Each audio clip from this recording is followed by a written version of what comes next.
ವಿರುದ್ಧ ದೋಸ್ತಿಗಳ ಮೂಡ ಅಸ್ತ್ರ ಪ್ರಯೋಗವಾಗ್ತಾ ಇದೆ. ವಿಧಾನಸೌಧದಲ್ಲಿ ಮೈತ್ರಿ ನಾಯಕರು ಅಹೋರಾತ್ರಿ ಧರಣಿ ಮಾಡಿದ್ದಾರೆ. ರಾತ್ರಿ ಇಡೀ ಬಿಜೆಪಿ ಜೆಡಿಎಸ್ ನಾಯಕರು ಪ್ರತಿಭಟನೆಗೆ ಮುಂದಾದ್ರು. ಇವತ್ತು ಬೆಳಗ್ಗೆಯಿಂದಲೂ ಕೂಡ ಮತ್ತೆ ದೋಸ್ತಿ ನಾಯಕರ ಹೋರಾಟ ಮುಂದುವರಿತಾ ಇದೆ. ಸಿದ್ದರಾಮಯ್ಯ ವಿರುದ್ಧ ಕಮಲ ದಳ ಜಂಟಿ ಪ್ರೊಟೆಸ್ಟ್ಗೆ ಮುಂದಾಗಿದೆ. ಮೂಡ ಹಗರಣದ ನಿಷ್ಪಕ್ಷಪಾತ ತನಿಖೆ ಆಗಬೇಕು, ಈ ಪ್ರಕರಣವನ್ನ ಸಿಬಿಐಗೆ ನೀಡಬೇಕು ಅನ್ನುವಂಥ ಪ್ರಮುಖ ಆಗ್ರಹ.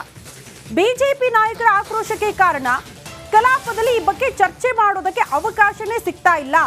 ಸ್ಪೀಕರ್ ಅವರು ಕೂಡ ಸಿಎಂ ಸಿದ್ದರಾಮಯ್ಯನವರ ಅಣತಿಯಂತೆ ವರ್ತನೆ ಮಾಡ್ತಿದ್ದಾರೆ ಅನ್ನುವಂಥ ಗಂಭೀರ ಆರೋಪ. ಆ ವಿಚಾರವನ್ನ ಮುಂದಿಟ್ಕೊಂಡು ಅಹೋರಾತ್ರಿ ಧರಣಿಯನ್ನ ಕೈಗೊಂಡಿದ್ದಾರೆ ವಿಪಕ್ಷ ನಾಯಕರು.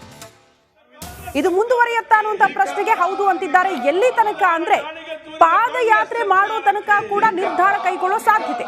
ಬೆಂಗಳೂರು ಟು ಮೈಸೂರು. ನಮಗೆಲ್ಲ ನೆನಪಿದೆ, ಈ ಹಿಂದೆ ಕಾಂಗ್ರೆಸ್ ನಾಯಕರು ಮೇಕೆದಾಟು ವಿಚಾರಕ್ಕೆ ಸಂಬಂಧಪಟ್ಟಂತೆ ಪಾದಯಾತ್ರೆಯನ್ನ ಕೈಗೊಂಡಿದ್ರು. ಎಷ್ಟು ದೊಡ್ಡ ಮಟ್ಟದಲ್ಲಿ ಸದ್ದು ಸುದ್ದಿಗೆ ಕಾರಣ ಆಗಿತ್ತು ಆ ಪ್ರಕರಣ ಅಂತ. ಹಾಗಾಗಿ ಅಷ್ಟೇ ದೊಡ್ಡ ಮಟ್ಟದಲ್ಲಿ ಮೂಡವನ್ನ ಕೂಡ ತೆಗೆದುಕೊಂಡು ಹೋಗಬೇಕು, ಮೂಡ ಅಕ್ರಮವನ್ನ ಕೂಡ ತೆಗೆದುಕೊಂಡು ಹೋಗಬೇಕು, ಸಿಎಂ ಸಿದ್ದರಾಮಯ್ಯನವರ ಪಾತ್ರ ಎಂಥದ್ದು ಅನ್ನೋದನ್ನ ತೋರಿಸಬೇಕು ಅನ್ನೋ ನಿಟ್ಟಿನಲ್ಲಿ ವಿಪಕ್ಷಗಳು ನಿರ್ಧಾರ ಮಾಡದಂಗೆ ಕಾಣಿಸ್ತಾ ಇದೆ. ಹಾಗಾಗಿ ಅಹೋರಾತ್ರಿ ಧರಣಿ, ಬೆಳಗ್ಗೆ ಎದ್ದಂಗೆ ಅಲ್ಲೇ ಜಾಗಿಂಗು, ವಾಕಿಂಗು, ಅದಾದ ಬಳಿಕ ಇವತ್ತು ಮತ್ತೆ ಹೋರಾಟ ಮುಂದುವರಿಯುವ ಸಾಧ್ಯತೆ. ಕಲಾಪದಲ್ಲಿ ಅವಕಾಶ ಮಾಡಿಕೊಡ್ಲೇಬೇಕು ಚರ್ಚೆಗೆ. ಯಾಕೆ ಸಿಎಂ ಸಿದ್ದರಾಮಯ್ಯನವರು ನುಣುಚಿಕೊಳ್ತಾ ಇದ್ದಾರೆ ಈ ಪ್ರಕರಣದಿಂದ, ಯಾಕೆ ಉತ್ತರ ಕೊಡೋದಕ್ಕೆ ಮುಂದಾಗ್ತಾ ಇಲ್ಲ ಅನ್ನೋದು ವಿಪಕ್ಷ ನಾಯಕರ ಒಂದು ಪ್ರಶ್ನೆ ಆಗ್ತಾ ಇದೆ. ಪ್ರಮುಖವಾಗಿ 14 ನಿವೇಶನಗಳನ್ನ ಅಕ್ರಮವಾಗಿ ಕಬಳಿಕೆ ಆಗಿದೆ ಸಿಎಂ ಸಿದ್ದರಾಮಯ್ಯನವರ ಕುಟುಂಬಸ್ಥರಿಂದ ಅನ್ನುವಂಥ ಗಂಭೀರ ಆರೋಪ. ಯಾರ ಅನತಿಯಂತೆ ಸಿಎಂ ಸಿದ್ದರಾಮಯ್ಯನವರ ಪ್ರಭಾವ ಬಳಸಿ ಅಂತ ಕುಟುಂಬದವರ ಮೇಲೆ ಆರೋಪ ಇದ್ರೆ ಸಿಎಂ ಸಿದ್ದರಾಮಯ್ಯನವರ ಇನ್ವಾಲ್ವ್ಮೆಂಟ್ ಏನ್ರಿ ಇದ್ರಲ್ಲಿ ಅಂತ ಪ್ರಶ್ನೆ ಬಂದ್ರೆ, ಅವರ ಪಾತ್ರ ಇಲ್ಲದೆ ಹೋದಲ್ಲಿ ಈ ಫೋರ್ಜರಿ ದಾಖಲೆಗಳನ್ನ ಸೃಷ್ಟಿ ಮಾಡಿ ಸೈಟ್ಗಳನ್ನ ಖರೀದಿ ಮಾಡೋದಕ್ಕಾಗುತ್ತಾ ಅನ್ನೋದು ವಿಪಕ್ಷ ನಾಯಕರ ಪ್ರಶ್ನೆ. ಅದೇ ವಿಚಾರಕ್ಕೆ ಸಂಬಂಧಪಟ್ಟಂತೆ ಹೋರಾಟಗಳಾಗ್ತಾ ಇದೆ. ಲಕ್ಷ್ಮಣ್ ಸವದಿ ಅವರು ಕೂಡ ಬಿಜೆಪಿ ನಾಯಕರ ಈ ಹೋರಾಟಕ್ಕೆ ಸಂಬಂಧಪಟ್ಟಂತೆ ಮಾತನಾಡಿದ್ದಾರೆ. ಏನ್ ಹೇಳಿದ್ದಾರೆ ಬನ್ನಿ ನೋಡ್ಕೊಂಡು ಬರೋಣ. ತಾವು ಕೂಡ ಹಿರಿಯರಿದ್ದೀರಿ, ಎಲ್ಲೋ ಒಂದು ಕಡೆ ಈ ಹೋರಾಟ ಇದರಿಂದ ಎಲ್ಲ ಪ್ರಕರಣಗಳ ಸಮಸ್ಯೆಗಳೆಲ್ಲ ಬಗೆಹರಿಯುತ್ತೆ. ಯಾಕಂದರೆ ಸಾಕಷ್ಟು ವಿಚಾರಗಳಿದ್ದು ಚರ್ಚೆ ಮಾಡೋದಕ್ಕೆ. ನೋಡಿ, ಇವರು ಪ್ರತಿಭಟನೆ ಮಾಡಬೇಕಾಗಿದ್ದು ಅಧಿವೇಶನ ಪ್ರಾರಂಭ ಎಷ್ಟು ದಿವಸ ಆಯಿತು? ಮತ್ತು ಯಾಕೆ ಮಲಗಿದ್ರು ಇವರು?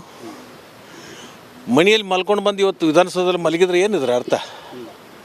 ಆರಂಭ ದಿವಸ ಅರ್ಜೆನ್ಸಿ ಇದ್ರೆ ಮಾಡಬೇಕಾಗಿತ್ತಲ್ಲ.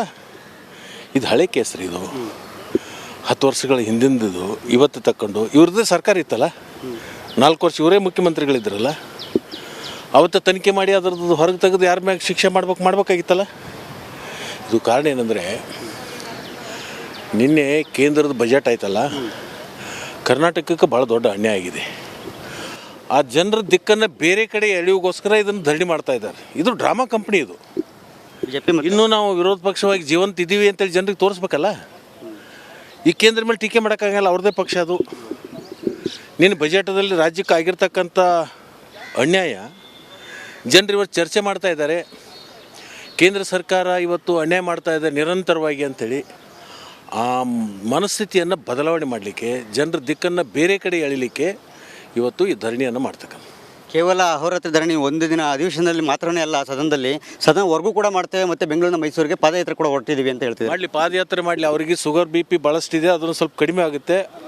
ಅವರಿಗೆ ಆರೋಗ್ಯ ಸುಧಾರಣೆ ಆಗಬೇಕು. ಯಾಕಂದರೆ ಇನ್ನೂ 20 ವರ್ಷ ವಿರೋಧ ಪಕ್ಷದಲ್ಲಿ ಇದ್ಕೊಂಡು ಕೆಲಸ ಮಾಡಬೇಕಾಗಿರ್ತಕ್ಕಂಥ ಅವ್ರ ಕರ್ತವ್ಯ ಇರೋದ್ರಿಂದ ಸ್ವಲ್ಪ ವಾಕಿಂಗ್ ಮಾಡೋದು ಒಳ್ಳೆಯದು. ಅವರು ಪ್ರತಿಪಕ್ಷ ನಾಯಕರು ಶಾಸಕ ಆರ್ ಅಶೋಕ್ ಅವ್ರ ಬಗ್ಗೆ ತಾವೇನು ಹೇಳ್ತೀರಿ? ಯಾಕೆಂತಂದ್ರೆ ಎಲ್ಲೋ ಒಂದು ಕಡೆ ಬಿಜೆಪಿಯಲ್ಲೇ ಒಂದು ಕೂಗು ಕೇಳಿಬರ್ತದೆ, ಎಲ್ಲ ಒಂದು ಕಡೆ ಕಾಂಗ್ರೆಸ್ ಜೊತೆ ಅಡ್ಜಸ್ಟ್ಮೆಂಟ್ ಅಂತಕ್ಕಂಥದ್ದು. ವೈಯಕ್ತಿಕವಾಗಿ ಆರ್ ಅಶೋಕ್ ನನ್ನ ಸ್ನೇಹಿತ, ಅವನ ಬಗ್ಗೆ ವೈಯಕ್ತಿಕ ಟೀಕೆ ಮಾಡಲ್ಲ.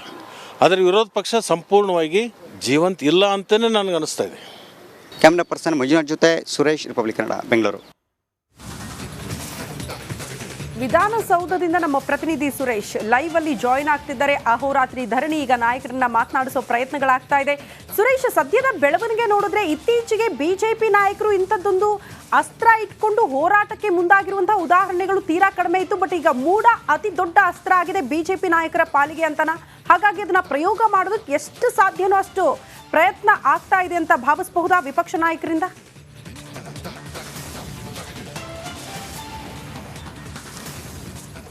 ಎಸ್ ಶ್ರುತಿ, ಸದ್ಯ ಏನು ಮೂಡ ವಿಚಾರವಾಗಿ ನಿನ್ನೆ ಕೂಡ ಚರ್ಚೆಗೆ ಪಟ್ಟನ್ನು ಹಿಡಿದಿದ್ರು, ಅದು ಕೂಡ ಆಗಲಿಲ್ಲ. ಅದಕ್ಕೆ ಸ್ಪೀಕರ್ ಅವರು ಅವಕಾಶ ಕೊಡಲಿಲ್ಲ.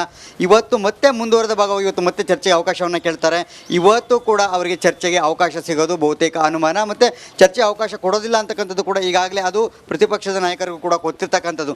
ಆದರೆ ಇದೇ ವಿಚಾರವನ್ನು, ಇದೇ ಅಸ್ತ್ರವನ್ನು ಇಟ್ಕೊಂಡು ಸಿದ್ದರಾಮಯ್ಯವರನ್ನು ಅಣೆಯುವಂಥ ಕೆಲಸ, ಹಾಗೆ ಸರ್ಕಾರವನ್ನು ಇಕ್ಕಟ್ಟಿಗೆ ಸಿಲುಕಿಸುವಂತಹ ಕೆಲಸವನ್ನು ಪ್ರತಿಪಕ್ಷಗಳು ಮಾಡ್ತಾ ಇರ್ತಕ್ಕಂಥದ್ದು. ಇನ್ನು ಚರ್ಚೆಗೆ ಮಾತಾಡೋದಕ್ಕೆ, ಚರ್ಚೆಗೆ ಬೇಕಾದಂಥ ವಿಷಯಗಳು ಸಾಕಷ್ಟುಗಳು ಇದ್ದಾವೆ. ಆದರೆ ಅದೆಲ್ಲವನ್ನು ಬಿಟ್ಟು ಕೇವಲ ಮೂಢ ಅಸ್ತ್ರವನ್ನು, ಮೂಢ ವಿಚಾರವನ್ನು ಇಟ್ಕೊಂಡು ಮಾಡ್ತಾ ಇರ್ತಕ್ಕಂಥದ್ದು ಇದು ನಿಜಕ್ಕೂ ಕೂಡ ಇದು ಸರಿಯಾದ ಕ್ರಮ ಅಲ್ಲ ಅಂತ ಹೇಳಿ ಕಾಂಗ್ರೆಸ್ನ ಶಾಸಕರು ಒಂದು ಕಡೆ ಆರೋಪವನ್ನು ಮಾಡಿದ್ದೆ. ಆದರೆ ಮತ್ತೊಂದು ಕಡೆ ಮೂಢಾದಲ್ಲಿ ನೇರವಾಗಿ ಸಿದ್ದರಾಮಯ್ಯರವರೇ ಭಾಗಿಯಾಗಿರ್ತಕ್ಕಂಥದ್ದು. ಜೊತೆಗೆ ಸಿದ್ದರಾಮಯ್ಯನವರ ಕುಟುಂಬದವರಿಗೆ ಇಲ್ಲಿ ಸೈಟ್ಗಳು ಹಂಚಿಕೆ ಆಗಿರ್ತಕ್ಕಂಥದ್ದು. ಸೊ ಹೀಗಾಗಿ ಅವರು ನೇರವಾಗಿ ಈ ಪ್ರಕರಣದಲ್ಲಿ ಭಾಗಿಯಾಗಿದ್ದಾರೆ. ಜೊತೆಗೆ ಅಧಿಕಾರ ದುರ್ಬಳಕೆ ಆಗಿದೆ ಮುಖ್ಯಮಂತ್ರಿಗಳು. ಸೊ ಹೀಗಾಗಿ ಮುಖ್ಯಮಂತ್ರಿ ಸಿದ್ದರಾಮಯ್ಯನವರು ರಾಜೀನಾಮೆಯನ್ನು ಕೊಡಬೇಕು, ಜೊತೆಗೆ ಮೂಢ ಪ್ರಕರಣವನ್ನು ಸಿಬಿಐಗೆ ವಹಿಸಬೇಕು ಅಂತಕ್ಕಂತಹ ಒಂದು ಬಲವಾದ ಪಟ್ಟನ್ನು ಹಿಡಿದು ನಿನ್ನೆ ಇಡೀ ದಿನ ಅಹೋರಾತ್ರಿ ಧರಣಿಯನ್ನು ಮಾಡಿದ್ದಾರೆ. ಇನ್ನೇನು ಕೆಲವೇ ಕ್ಷಣದಲ್ಲಿ 10 ಗಂಟೆ ಸುಮಾರಿಗೆ ಅಧಿವೇಶನ ಆರಂಭ ಆಗುತ್ತೆ ಮತ್ತೆ ಎಂದಿನಂತೆ. ಸೊ ಈ ಕಲಾಪಕ್ಕೆ ಹಾಜರಾಗೋ ನಿಟ್ಟಿನಲ್ಲಿ ಈಗ ಎಲ್ಲ ಶಾಸಕರು ಕೂಡ ಈಗ ಏನು ಕಲಾಪದ ಆವರಣ ಏನಿದೆ ಅಲ್ಲಿಂದ ಹೊರಟು ಈಗ ಮನೆಗೆ ಹೋಗಿರ್ತಕ್ಕಂಥವ್ರು ಈಗ ಮತ್ತೆ 10 ಗಂಟೆಗೆ ಸುಮಾರಿಗೆ ಎಲ್ಲರೂ ಕೂಡ ಹಾಜರಾಗ್ತಾರೆ. ಇಂದಿನಂತೆ ಕಲಾಪ ಶುರುವಾಗುತ್ತೆ. ಮತ್ತು ಇವತ್ತಿನ ಕಲಾಪದಲ್ಲಿಯೂ ಕೂಡ ವಿಧಾನಮಂಡಲದ ಉಭಯ ಕಲಾಪಗಳಲ್ಲಿ ಎರಡೂ ಕಡೆನೂ ಕೂಡ ಮತ್ತಷ್ಟು ಇವತ್ತು ಗಲಾಟೆ ಗದ್ದಲ ತೀವ್ರ ಆಗುವಂಥ ಸಾಧ್ಯತೆಗಳು ದಟ್ಟವಾಗಿರ್ತಕ್ಕಂಥದ್ದು.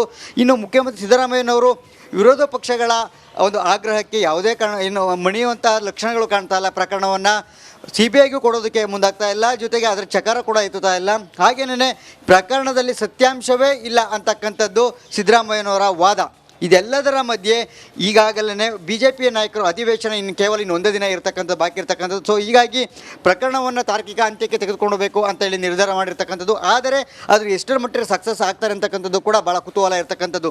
ಸೊ ಈ ನಿಟ್ಟಿನಲ್ಲೇ ಈಗ ಅಧಿವೇಶನ ನಾಳೆಗೆ ಮುಗಿಯುತ್ತೆ. ಮುಗಿದ ನಂತರ ಮುಂದಿನ ಸೋಮವಾರ ಅಥವಾ ಇನ್ನೊಂದು ವಾರದಲ್ಲಿ ಬೆಂಗಳೂರಿನಿಂದ ಮೈಸೂರಿನವರೆಗೂ ಕೂಡ ದೊಡ್ಡ ಮಟ್ಟದಲ್ಲಿ ಪಾದಯಾತ್ರೆ ಕೈಗೊಳ್ಳೋದಕ್ಕೂ ಕೂಡ ಮುಂದಾಗಿರ್ತಕ್ಕಂಥದ್ದು. ಸೊ ಈ ಮೂಲಕ ಮತ್ತೊಮ್ಮೆ ಅಧಿವೇಶನ ಒಳಭಾಗದಲ್ಲಿ ಆಗಿದ್ದಂಥ ಹೋರಾಟ ಒಂದು ಕಡೆ, ಜೊತೆಗೆ ಅಧಿವೇಶನ ಹೊರಗಿನೂ ಕೂಡ ವಿಪಕ್ಷಗಳು ಒಟ್ಟಾಗಿ ಅಂದರೆ BJP ಮತ್ತು JDS ಇಬ್ಬರು ಕೂಡ ಒಟ್ಟಾಗಿ ಮುಖ್ಯಮಂತ್ರಿ ಸಿದ್ದರಾಮಯ್ಯವರ ವಿರುದ್ಧ ಪ್ರಕರಣವನ್ನು ಸಿಬಿಐಗೆ ವಹಿಸಬೇಕು ಅಂತಕ್ಕಂಥದ್ದು. ಜೊತೆಗೆ ಪ್ರಕರಣದಲ್ಲಿ ನೇರವಾಗಿ ಸಿದ್ದರಾಮಯ್ಯವರು ಭಾಗಿಯಾಗಿದ್ದಾರೆ ಅಂತೇಳಿ ಏನು ಆರೋಪಿಸ್ತಾ ಇದ್ದಾರೆ. ಸೊ ಹೀಗಾಗಿ ಸಿದ್ದರಾಮಯ್ಯನವರು ರಾಜೀನಾಮೆಯನ್ನು ಕೊಡಬೇಕು ಅಂತ ಹೇಳಿ ಖುದ್ದು BY ವಿಜಯೇಂದ್ರ ಅವರು ಮತ್ತು ಆರ್ ಅಶೋಕ್ ಅವರು ಈಗಾಗಲೇ ಆಗ್ರಹ ಮಾಡಿರ್ತಕ್ಕಂಥದ್ದು. ಜೊತೆಗೆ ಪಾದಯಾತ್ರೆಯನ್ನು ಕೂಡ ಹಮ್ಮಿಕೊಳ್ಳೋದಕ್ಕೆ ಈಗಾಗಲೇ ಸಾಕಷ್ಟು ಅಂದರೆ ಪ್ಲ್ಯಾನ್ಗಳು ಆಗಿರ್ತಕ್ಕಂಥದ್ದು. ಇನ್ನೇನು ಬ್ಲೂ ಪ್ರಿಂಟ್ ಕೂಡ ಸಿದ್ಧತೆ ಆಗ್ತಾ ಇರ್ತಕ್ಕಂಥ ಶ್ರುತಿ. ಹೀಗಾಗಿ ಅಧಿವೇಶನ ನಂತರವೂ ಕೂಡ ಈ ಪ್ರಕರಣ ಇಷ್ಟಕ್ಕೆ ನಿಲ್ಲುವಂತೆ ಕಾಣ್ತಾ ಇಲ್ಲ, ಮಾಸಿ ಹೋಗುವಂತೆ ಕಾಣ್ತಾ ಇಲ್ಲ. ಮತ್ತೆ ದೊಡ್ಡ ಮಟ್ಟಕ್ಕೆ ಹೋರಾಟಕ್ಕೆ ತೆಗೆದುಕೊಂಡು ಹೋಗುವಂಥ ಸುಳಿವುಗಳು ಕೂಡ ಸಿಗ್ತಾ ಇರ್ತಕ್ಕಂಥದ್ದು. ಆದರೆ ಪ್ರತಿಪಕ್ಷದವರ ಒಂದು ಹೋರಾಟಕ್ಕೆ ಒಂದು ಕೌಂಟರ್ ಏನಂತಂದರೆ ಕಾಂಗ್ರೆಸ್ನವರು ನಾಯಕರು ಹೇಳ್ತಕ್ಕಂಥದ್ದು, ನಾವು ಬೆಳಗ್ಗೆ ಶಾಸಕರನ್ನ ಮಾತಾಡಿಸುವಂಥ ಸಂದರ್ಭದಲ್ಲಿ ಒಂದು ಮಾತನ್ನು ಹೇಳ್ತಾರೆ ಮಾಜಿ DCM ಲಕ್ಷ್ಮಣ ಸವದಿ ಅವರು. 10 ವರ್ಷದ ಹಿಂದಿನ ಪ್ರಕರಣವನ್ನು ಇವತ್ತು ತಗೊಳ್ಳುವಂಥ ಅವಶ್ಯಕತೆ ಏನಿತ್ತು? ಇದು ಅಪ್ರಸ್ತುತ. ಇದು ಕೇವಲ ಸಿದ್ದರಾಮಯ್ಯ ಅವರ ಇಮೇಜನ್ನು ಡ್ಯಾಮೇಜ್ ಮಾಡೋದಕ್ಕೋಸ್ಕರ ಸದನದಲ್ಲಿ ಈ ರೀತಿಯಾಗಿ ಹೋರಾಟವನ್ನು ಮಾಡ್ತಿದ್ದಾರೆ. ಚರ್ಚೆಗೆ ಸಾಕಷ್ಟು ವಿಷಯಗಳಿದೆ, ಅದಕ್ಕೆ ಅವಕಾಶ ಪಡ್ಕೋಬೇಕು, ಅದಕ್ಕೆ ಚರ್ಚೆಗಳನ್ನು ಮಾಡಬೇಕು. ಆದರೆ ಅದೆಲ್ಲವನ್ನು ಬಿಟ್ಟು ಕೇವಲ ಮೂಢ ಪ್ರಕರಣ ಒಂದನೇ ಇಟ್ಕೊಂಡು ಸಿದ್ದರಾಮಯ್ಯವರ ಇಮೇಜನ್ನು ಡ್ಯಾಮೇಜ್ ಮಾಡೋದಕ್ಕೆ ಮಾಡ್ತಾ ಇದ್ದಾರೆ ಅಂತಕ್ಕಂತ ಹೇಳಿರ್ತಕ್ಕಂಥದ್ದು. ಜೊತೆಗೆ ನೋಡೋಣ ಶ್ರುತಿ ಇವತ್ತು ಸದನ ಯಾವ ರೀತಿಯಾಗಿ ಶುರುವಾಗುತ್ತೆ, ಮತ್ತೆ ಗಲಾಟೆ ಗದ್ದಲದಲ್ಲಿ ಅಂತ ಹೋಗುತ್ತಾ ಏನು ಅನ್ನೋದನ್ನು. ಓಕೆ ಸುರೇಶ್, ಧನ್ಯವಾದಗಳು ತಮ್ಮೆಲ್ಲ ಮಾಹಿತಿಗೆ.